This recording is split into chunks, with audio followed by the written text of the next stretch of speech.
habeen kasta marka la gaaro xilliga hurdada oo qof walba qoyska ka mid ahay uu dul tago gogashiisa ayaan aniga ku yara daahi jiray qolka fadhiga ah kamana bixi jirin ilaa ay rabitaanka hurdada la ilmaysan naftayda sidaana waxaan mararka qaar ku ilaawayay salaada cishaha laakiin habeenkan waa mid ka duwan kuwii hore oo sita qiso naf walba saamaynaysa halkanna aan idinkula wadaagayo habeenkan aniga ayaa ugu horeeya qof ka soo baxa qolka fadhiga ah oo ay dhammaan qoysku ku wada caweynayeen waxaan goostay inaan seexdo xilli fiid ah markaan dul imid gogashayda ayay durbadiiba walaashay ii timid oo igu tidhi walaal miyaad xanuunsanaysaa waxaan ku jawaabay maya waxay igu tidhi haa dadkiibaa is yidhi wiilku armuu caawa xanuunsan yahay waa isaga durbadiiba jiifka ku cararaye sidaas ayayna wax iigu sheegtay walaashay sahra cabbaar ayaan galgashay oo aan hurdo raadiyey hadba dhan ayaan isu rogay waxaan ahaa qofkii ugu dambeeyey ee gurigeenna helay hurdo xilli ay ku beegan tahay saqdii dhexe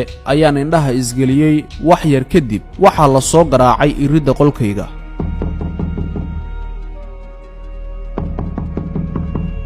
waxaan diiday inaan furo oo hurdada aan ku jiro ayaan aad u macaansanayay laakiin qofkaasi kolna kama uusan quusan inuu garaaca iridda joojiyo ama uu iska tago waxaan ku qasbanaaday inaan iridda furo waxaan islahaa waa qof ka mid ah qoyska sidaa darteed maba sii eegin qofka uu yahay oo anigoo indhaha isku haysta ayaan gogashaydii horay uga soo laabtay qofkii wuu soo galay qolkayga wuxuu sitaa kursi laga leeyahay xaafadda kaasoo qolka maamada oo keliya la dhigo wuxuu soo dhigtay meel ku beegan madaxayga wuxuu isugu kay daray inuu iigu yeero magacayga haddana madaxa iga taabto ama iga salaaxo yeeriddiisa iyo taabashadiisaba waxaan u dareemay si caadiga ka baxsan oo waxaan u soo booday sida qof dhimbil dab ah lagu qabtay ama dhawaaq dheer loogu yeeray oo kale waan soo fariistay oo waxaan furay indhaha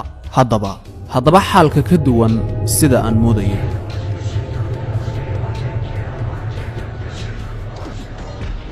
waa nin da' ah oo ay gadhka iyo madaxaba ciraysteen waa nin gaaban oo muuqaal ahaan loo fahmi kara sida ruux masaafo dheer ka yimid oo kale codkiisa ma aqaano wax aan ku qiyaaso laakiin waa cod isku beddelayay dareenka hadba marxaladda uu igala hadlayay markaas waxa ugu horreeyey ee aan weyddiiyey ba ahayd waa kuma adiga wuxuu igu yidhi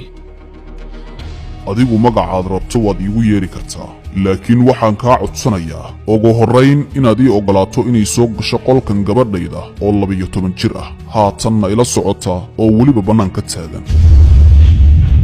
ma gabadhaada oo 12 jir ah oo maxay xilligani kula socotaa maxaadna iga soo doonteen intaas oo su'aal ah ayaan mar keliya isu raaciyey laakiin isagu ma ahayn mid doonaya inuu ii jawaabo wuxuu ahaa nin raba keliya inuu ujeeddadiisa gaaro ugu dambayn waxaan idhi bal soo geli gabadha waxaa ka soo muuqatay ilinka gabar yar oo baqdin iyo xishoodba uu ka muuqdo iridda ayay isku nabtay ilaa aan dhowr jeer aniga iyo odaygaba ku nidhi gudaha u soo dhaaf ama soo gal markaasoo ay soo gashay gudaha gabadha indhaheeda ilmo badan ayaa saaran waana qof ugu yaraan saacado badan soo oynaysay aad baan oga naxay diifta iyo daalka ka muuqday gabadhaasi aadka u yar sida ay u socotayna waxay fadhiisatay dhulka dareenka gabadha waxaan durbadiiba ka aqristay inuu odaygan dhalin gabadha waayo sibay oga yara dhowrsanaysay waxaan mar kale ka codsaday inuu odayga ii sheego waa maxay qisadan uu ila soo doontay caawa waa kuma isaga waa tuma gabadhan maxaa ka dhaxeeya labadooda